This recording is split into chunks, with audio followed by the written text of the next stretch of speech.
Hello दोस्तों, स्वागत है आपका आपके अपने channel C S Joshi sir में।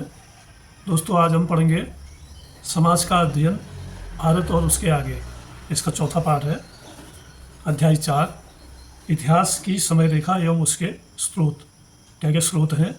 तो इस पाठ के अंदर आज हम पढ़ने वाले हैं जीवन के विकास की समय रेखा, सामान्य संवत पूर्व तथा सामान्य संवत ये क्या है, इतिहास के स्रोत, कौन कौन से स्रोत हैं इतिहास के, और मानव इतिहास का प्रारंभ, और अंतिम है पहली उपज। तो इन सारे जो ये मुख्य अंश हैं इस पाठ के, इनके बारे में हम इस पाठ में समझने की कोशिश करते हैं।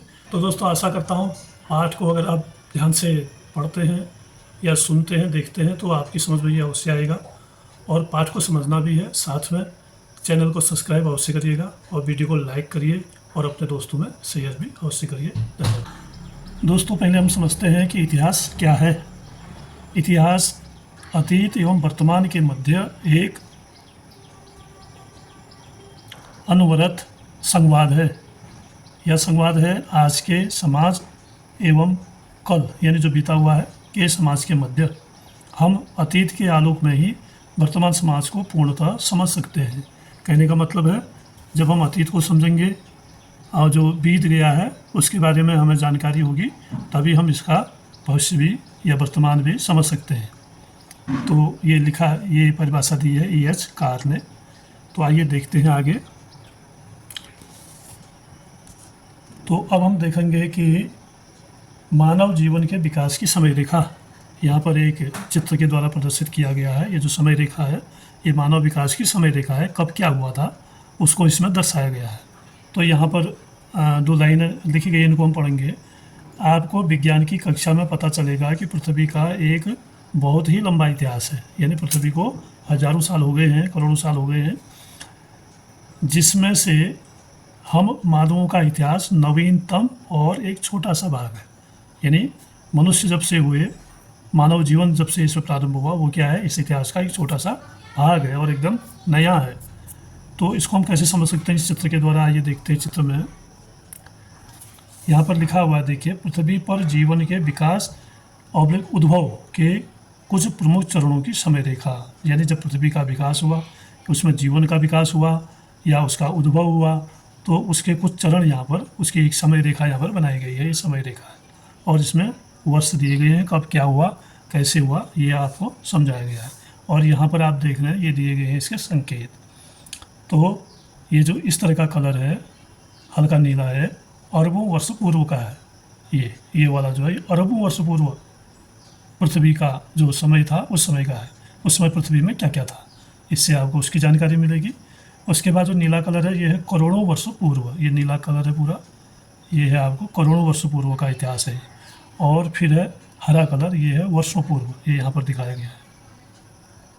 अब करोड़ों वर्ष पूर्व पृथ्वी पर क्या था, पृथ्वी कैसी थी, इसमें जीवन था नहीं था, क्या था, उसको समझने की कोशिश करते हैं। तो यहाँ पर आप देख रहे हैं, ये है पृथ्वी का चित्र, इसी के बारे में बात हो रही है। तो यहाँ पर ये दिखाया गया है, प्रथम कोशिकाएँ पैदा हुई यहाँ पर को अरबों वर्ष पूर्व। और उसके बाद वातावरणीय ऑक्सीजन यहाँ पर हुई।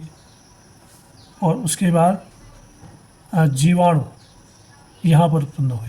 ये जीवाणु जो होते हैं, ये आप देख रहे हैं। तो ये जो संख्याएं यहाँ पर दी गई हैं, ये है अरब वर्ष पूर्व, 1 अरब वर्ष पूर्व जीवाणु उत्पन्न हुए।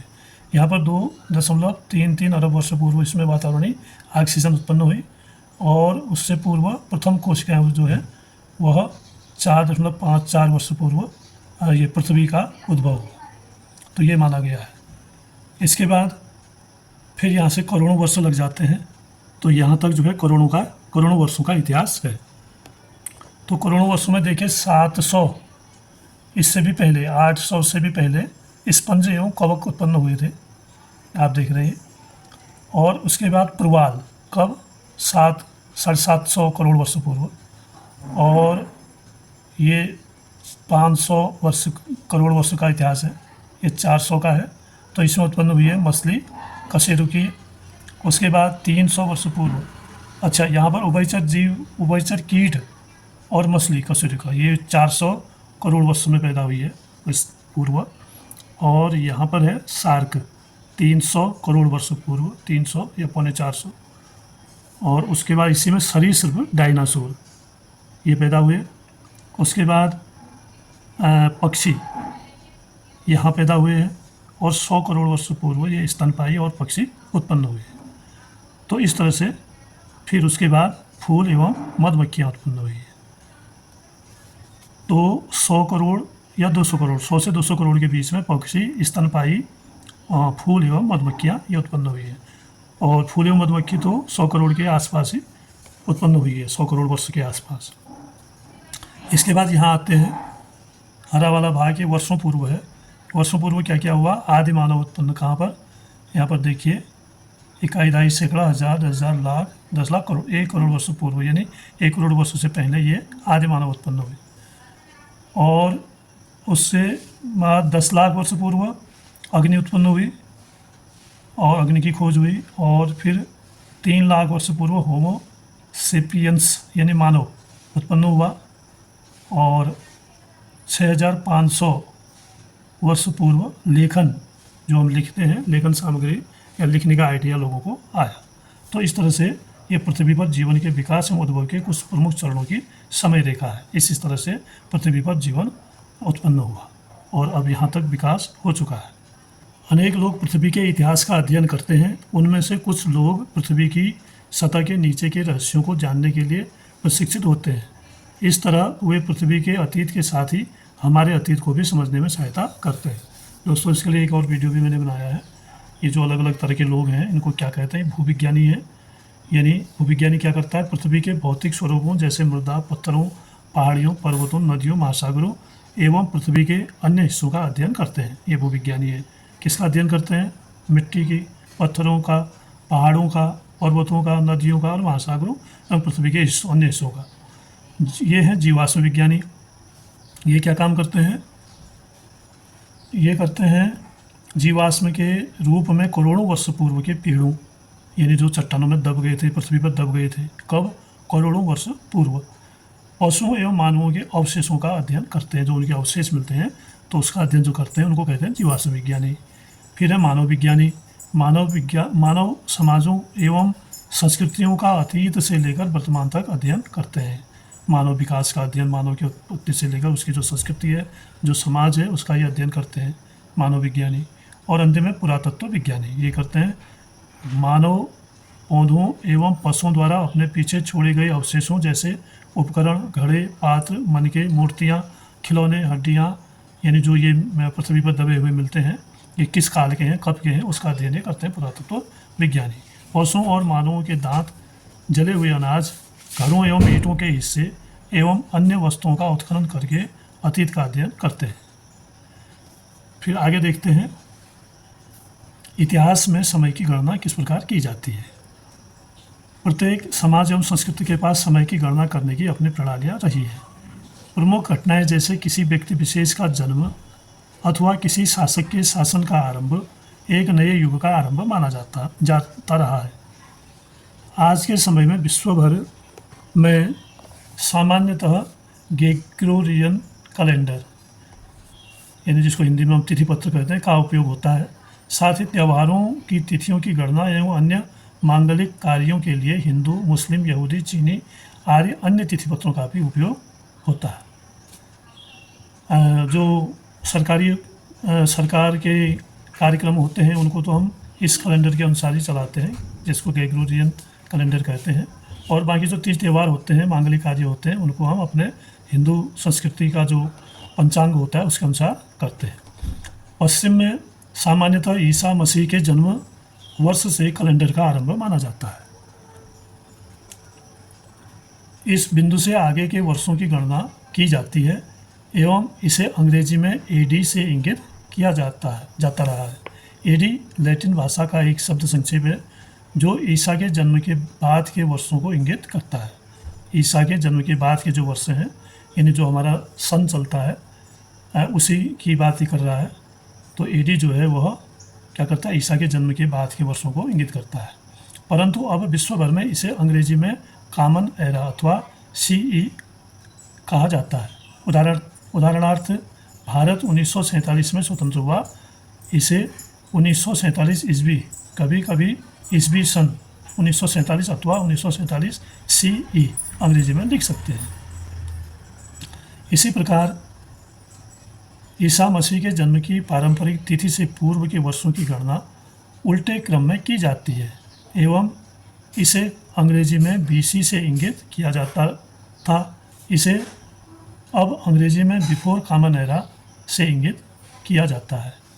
उदाहरण के लिए 560 सामान्य संवत पूर्व गौतम बुद्ध, जिनके बारे में हम अध्याय 7 में जानेंगे, के जन्म की अनुमानित तिथि है। अनुमानित तिथि क्या है? सामान्य संवत पूर्व में 560 में वो पैदा हुए थे। क्या आप गणना कर सकते हैं कि उनका जन्म आज से कितने वर्ष पूर्व हुआ था? अब जहाँ से सामान्य संवत लगता है उससे हम 560 वर्ष पीछे को जाएंगे। जो यहाँ पर चित्र आपको समय रेखा का चित्र यहाँ पर दिया गया है, इसको आप देखेंगे तो ये आपकी समझ में आ जाएगा। तो इसमें आप देख रहे हैं सामान्य संवत है, यहाँ से शुरू हो रहा है। हम इस कालखंड में हैं, इस वाले में, इसके बाद वाले में हम अभी हैं, वर्तमान हमारा चल रहा है इसमें। और इसी में पैदा हुए थे अशोक, और ये बुद्ध का जन्म यहाँ पर हुआ था। ये वाला जो तीर का निशान आप देख रहे हैं, ये बुद्ध के जन्म की तिथि है, और ईसा का जन्म इनके बाद हुआ था, बिल्कुल कुछ समय बाद। तो ये है सामान्य संवत। और यहाँ पर सामान्य इस जो ईसा का जन्म है, इसके बाद के सन को ईस्वी सन कहते हैं, और इससे पहले के समय को सामान्य संवत पूर्व। तो ये सामान्य संवत पूर्व यहाँ पर लिखा गया है। कब? यहाँ से हम गिनती करेंगे 2000 वर्ष पूर्व, 4000 वर्ष पूर्व, 6000 वर्ष पूर्व, 8000, 10,000, 12,000, 14,000, और ऐसे करते करते 40,000 सामान्य संवत पूर्व और 3 लाख सामान्य संवत पूर्व। तो इसमें क्या क्या हुआ है यहाँ पर देखिए। विश्व में शैल चित्रकारी के प्रथम साक्ष्य में यहाँ पर मिले। कहाँ कब मिले हैं? 40,000 सामान्य संवत पूर्व मिले हैं, यानी यहाँ से 40,000 ईसा के जन्म से पहले 40,000 वर्ष पूर्व। और उसके बाद हिमयुग है, और फिर है 12,000 वर्ष पूर्व अंतिम हिमयुग का अंत। हिमयुग में जब पृथ्वी पर बर्फ ही बर्फ जम जाती है और जीवन नष्ट हो जाता है, तो ये हिमयुग का अंत हुआ है 12,000 वर्ष सामान्य संवत पूर्व। उसके बाद प्रथम स्थायी निवास एवं कृषि का आरंभ, ये हुआ ईस्वी सन से 8,000 वर्ष पूर्व, यानी सामान्य संवत पूर्व। और फिर भारतीय उपमहाद्वीप में मिट्टी के बर्तन बनाने की तकनीक कब आई? ईसा के जन्म से 6,000 वर्ष पूर्व, यानी सामान्य संवत पूर्व। अगर आज से गिनेंगे तो आज 2000 चल रहा है, 8,026 यहाँ पर आई मिट्टी के बर्तन बनाने की तकनीक। और फिर तांबे के प्रथम धातु कर्म का प्रारंभ कब हुआ? ईस्वी सन से 4,000 सामान्य संवत पूर्व। और यहाँ पर क्या मिला हमें? मेसोपोटामिया में संसार का प्रथम नगर भी मिला। और फिर ईसा से पहले 2000 सामान्य संवत पूर्व सिंधु सरस्वती सभ्यता का भी हमें की भी जानकारी मिली। खुदाई में ये इसमें सिंधु सरस्वती सभ्यता के नगर मिले। तो अब हम आजकल जो गिनती करते हैं वो ईसा का जन्म जो है ग्रेगोरियन कैलेंडर में आजकल चल रहा है 2026, तो 2026 वर्ष उसको हो रहे हैं। अब हम आगे चलते हैं, इतिहास के स्रोत देखते हैं।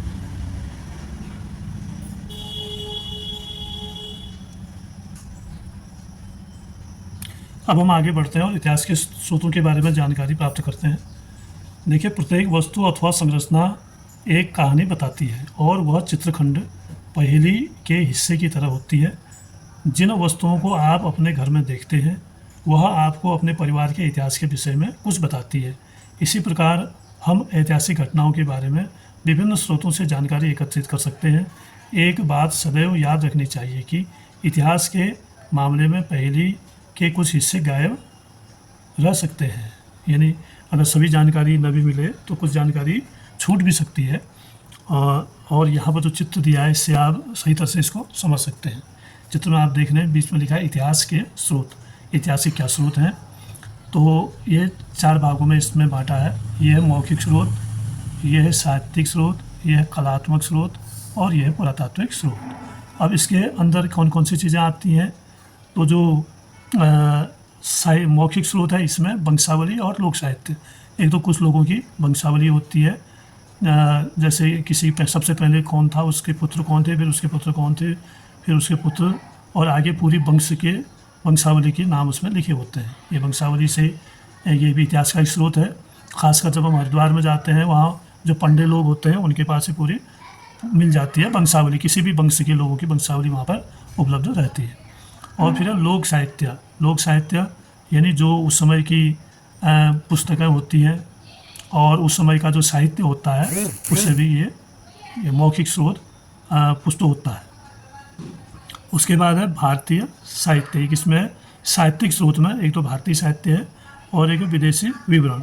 तो भारतीय साहित्य में वेद एवं इतिहास, जो वेद हैं और जो इतिहास है, वो इतिहास की जानकारी हमें देता है। इसमें कौन कौन सी चीज़ें आती हैं? कविता एवं नाटक, ऐतिहासिक लेख, कहानियों का संग्रह, ये 3 चीज़ें हमें, और यह वेद एवं इतिहास, ये भारतीय साहित्य है। इससे हमें इतिहास की जानकारी होती है, इतिहास का एक स्रोत है। और वैज्ञानिक एवं तकनीकी लेख, जो वैज्ञानिक लोग लिखते हैं, जो तकनीकी लेख होते हैं, उनसे भी हमें इतिहास की जानकारी मिलती है कि किस काल में क्या विकास हुआ था। आगे देखिए, विदेशी विवरण में है यात्रा वृत्तांत, ऐतिहासिक वृत्तांत। जैसे विदेश के लोग भारत में आए होंगे या भारत के लोग अन्य देशों में गए होंगे, तो वहाँ के बारे में वो वर्णन करते हैं। जैसे चीन का एक यात्री भारत में आया था, वेनसांग, तो उसने यहाँ के संस्कृति और साहित्य और यहाँ के समाज के बारे में कई चीज़ें बताई थी और लेख लिखे थे, तो उस काल का हमें पता चलता है।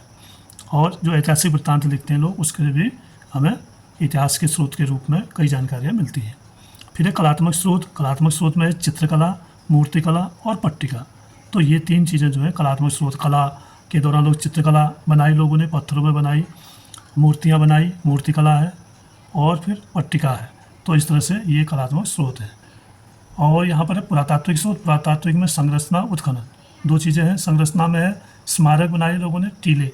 तो इस तरह के ये जो संरचनाएँ बनी हैं, ये कब की हैं, क्या है? पुरातात्विक स्रोत के रूप में इतिहास के स्रोत बनते हैं। और जो उत्खनन है, उत्खनन में जब खोदा जाता है तो उसके अंदर जो चीज़ें मिलती हैं, जैसे मानव, पशु तथा पौधों के अवशेष मिल जाते हैं, उपकरण एवं हथियार, मूर्तियाँ एवं आभूषण, ये दबे हुए, मृद भांड एवं खिलौने, निवास स्थान एवं समाधान। तो ये जो चीज़ें हैं, ये उत्खनन में मिलती हैं। ये भी इतिहास का एक बड़ा स्रोत है। और इसके बाद है शिलालेख। शिलालेख में पांडुलिपि, ताम्रपत्र, अनेक राजाओं के समय में लिखित जो ताम्रपत्र है वो, और राजाओं द्वारा लिखाई गई अनेक जो स्लोगन हैं, जो मंत्र हैं, ताम्रपत्र में लिखे गए हैं। ऐसे उस समय के दौर के सिक्के चले थे, तो वो सिक्कों से भी पता चलता है समय काल का, इतिहास का। और जो पांडुलिपियाँ हैं, जो हमारे शास्त्र हैं और जो ग्रंथ हैं, उनकी पांडुलिपि से भी हमें ये इतिहास के स्रोत के बारे में पता चलता है। तो इतने सारे ये सारी जो तत्व हैं, ये इतिहास के स्रोत के तत्व हैं।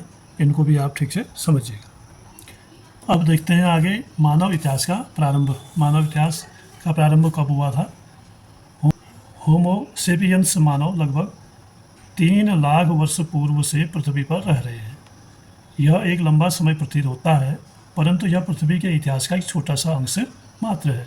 आइए अपने आरंभिक इतिहास को संक्षेप में जानें।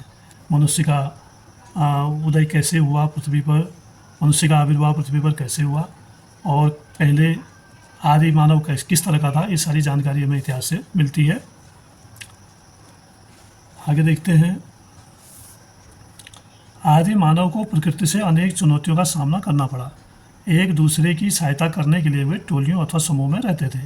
वे मुख्यतः आखेटक एवं खाद्य संग्राहक थे तथा भोजन एवं आश्रय की निरंतर खोज करते रहते थे। इसका अर्थ है कि वे अपने जीवन के लिए खाने योग्य पौधों एवं फलों के संग्रह व आखेट यानी फल और बीजों को जमा करते थे, शिकार करते थे, और अपने आश्रय की चिंता करते थे कि उनको कहाँ रहना है, कैसे रहना है, आश्रय स्थल ढूंढते थे, निर्भर थे। हमारे आदि पूर्वजों के प्राकृतिक तत्वों को लेकर कुछ निश्चित विश्वास थे। संभवतः उनकी मरणोपरांत जीवन को लेकर भी कुछ धारणाएं थे, यानी मरने के बाद भी मनुष्य का जन्म होता है, क्या होता है, कौन किस जन्म में पैदा होता है, ये इस तरह की कोई धारणाएं उनके अंदर थी। यह समूह स्थायी शिविरों, शैलाश्रयों अथवा गुफाओं में रहते थे। कहाँ रहते थे ये लोग? स्थायी शिविरों में यानी समूह बना के रहते थे। शैलाश्रयों में जो गुफाएं होते हैं शैलों के अंदर पहाड़ों में, उनमें रहते थे अथवा गुफाओं में रहते थे। एवं एक दूसरे से जिन भाषा में संवाद करते थे वे अब लुप्त हो चुकी हैं, यानी उस समय के लोगों की भाषा अलग थी। उन्होंने अग्नि का उपयोग किया, पत्थर की उन्नत कुल्हाड़ियों का, ब्लेड्स, नुकीले तीरों एवं अन्य उपकरणों आदि के निर्माण ने उनके जीवन को सरल बना दिया। उसके बाद उन्होंने अग्नि का उपयोग किया, पत्थरों की कुल्हाड़ी बनाई, ब्लेड बनाए और नुकीले तीर बनाए जो उनको शिकार करने में मदद करते थे। संपूर्ण विश्व की सैकड़ों गुफाओं के शैल चित्रों में उनके जीवन के विविध आयाम दिखाई देते हैं। फिर ये कैसे पता चला कि इन चीज़ों के उन्होंने गुफाओं में और शैलों में चित्र बनाए, तो उन चित्रों से जो है पता चलता है। इनमें से कुछ चित्र साधारण आकृतियों एवं प्रतीकों के हैं, जबकि कुछ अन्य चित्र अधिक विस्तृत हैं एवं उनमें पशुओं एवं मानवों के दृश्य हैं। समय के साथ इन आदिमानवों ने पत्थर एवं मनकों की माला, पशुओं के दांतों के पेंडेंट आदि जैसे साधारण आभूषण बना लिए और बाद में फिर वो मनकों की माला, पशुओं के दांतों से विभिन्न तरह के आभूषण बनाने लगे। कभी कभी वे दूसरे समूह के साथ इसका आदान प्रदान भी करने लगे। अब समूह में रहते थे और एक समूह दूसरे समूह को ये चीज़ें आदान प्रदान भी करने लगे। पहली उपज, अब मनुष्य ने पहली उपज कब तैयार की उसके संदर्भ में जानते हैं। एक लंबे समय में पृथ्वी की जलवायु में अनेक परिवर्तन आए हैं। एक समय पृथ्वी पर बहुत ठंड थी एवं इसका एक बड़ा भाग हिमाच्छादित यानी बर्फ से ढका हुआ था, इसलिए इसे हिमयुग कहा जाता था। इसके विषय में आप विज्ञान में विस्तार से अध्ययन करेंगे। बाद में जब जलवायु गर्म होने लगी तो हिम का कुछ भाग पिघल गया, जिसके कारण तत्कालीन नदियों में जलभराव हो गया जो बाद में समुद्रों में समाहित हो गई। हिमयुग लगभग 1,00,000 वर्ष पूर्व से लेकर 12,000 वर्ष पूर्व तक रहा। उसके उपरांत मानव के लिए जीने योग्य परिस्थितियों में सुधार आया। विश्व के कई हिस्सों में उन्होंने एक स्थान पर बसना तथा अनाज उगाना प्रारंभ कर दिया। कब? 12,000 वर्ष बाद। वो फिर मनुष्य जीवन के लिए परिस्थितियाँ अनुकूल हो गई और उन्होंने एक स्थान पर जैसे अपना गांव बनाकर या उसमें झोपड़ियाँ बना के रहने लगे लोग। और उन्होंने क्या किया, गाय, बकरी आदि जैसे जानवरों का घरेलूकरण भी आरंभ कर दिया। ये जो जानवर थे इनको पालना शुरू किया। भोजन की अधिक उपलब्धता के कारण ये समूह अपने आकार एवं संख्या में बढ़ गए। ये प्राय नदियों के किनारे बसने लगे थे, लेकिन इसका एकमात्र कारण जल की उपलब्धता नहीं थी, अभी तो यहाँ की मृदा का अधिक उपजाऊ होना भी था। इससे अन्न उगाने की प्रक्रिया अधिक सरल हो गई। जैसे जैसे समुदायों का विकास हुआ, समाज जटिल होता गया। सरदार अथवा मुखिया लोगों के कल्याण के लिए उत्तरदायी थे एवं सभी सामूहिक रूप से सामुदायिक कल्याण के लिए कार्य करते थे। उदाहरण के लिए निजी स्वामित्व का भाव नहीं था और भूमि पर सामुदायिक रूप से कृषि की जाती थी। जैसे जैसे समय बीतता गया, पल्ली यानी उपग्राम जिसको कहते हैं, बड़े गांवों में परिवर्तित हो गए। छोटे छोटे पल्ली मिला के गाँव बन गए, जो मुख्यतः भोजन, वस्त्र एवं उपकरण आदि वस्तुओं का आदान प्रदान करने लगे। धीरे धीरे इन गाँवों में संप्रेषण एवं आवागमन का तंत्र विकसित हुआ एवं इनमें से कुछ छोटे कस्बों में परिवर्तित हो गए। उदाहरणार्थ मृद भांड एवं मिट्टी की अन्य वस्तुओं को बनाने एवं धातुओं के उपयोग, पहले तांबा फिर लोहा की तकनीक का आगमन हुआ, जिससे टिकाऊ उपकरण, दैनिक उपयोग की वस्तुओं एवं आभूषण बनाना सरल हो गया। तो दोस्तों, ये चौथा पार्ट आपने देखा समाज का अध्ययन में।